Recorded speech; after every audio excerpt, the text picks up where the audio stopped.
I remember being 6 or 7, working in the farrowing house with my dad, and for some reason the feeders that we put in the crates didn't fit in the slates. So my dad was like, Cheyenne, you'll figure this out. Like, what would Albert Einstein do? And he left. So then here I am, like, somehow figured it out. I don't know, maybe when I left my dad went back and changed it, but I think my dad really empowered this entrepreneurial mindset within me at a really young age, just like letting me know that he knew that I could fix things and make things better. I'm Cheyenne Gerlach and I want to fight hunger. So I was 15 when my ag advisor encouraged me to read The Man Who Fed the World about Norman Borlaug.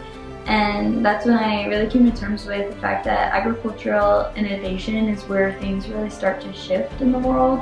I don't think that things like educational justice or environmental sustainability really make sense until we figure out how to feed our population.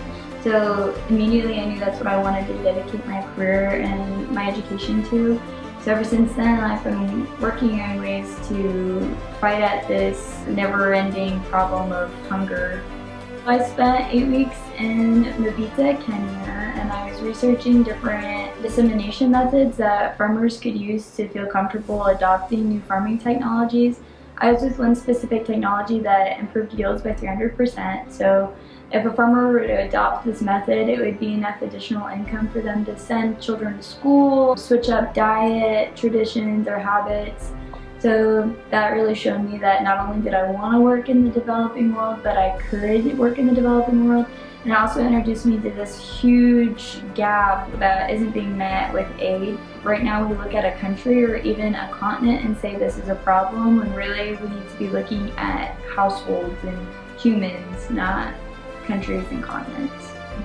Our potential and our ability to grow as a community, a state, and a country is really in the hands of agricultural producers. Like, that still holds true in every community I've been in across Africa and across the world.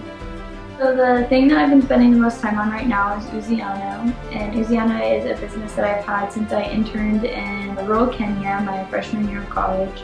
And it works to connect communities to resources that are traditionally misdistributed due to domestic governments, trade policy, and a bunch of just political things that don't actually leave positive impacts on community members. I recruited 2 awesome people to work on Uhusiano with me, and we're working with a private company and a public organization and seeing whether or not our data could be used by them and their projects that are up and coming. And Uhusiano is employing 2 part-time students to collect research into them. Their names are Terry and Tafan, and they make my day on a weekly basis. So when putting in numbers and data gets really boring, I think about the people who I hired to collect it, which would be Terry and Tafan, and they are just worth every second of time that I put into it.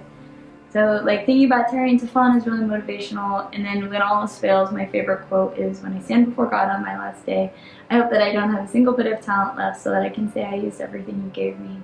Ever since I was probably 12, that's always picked me up when I needed to pick me up.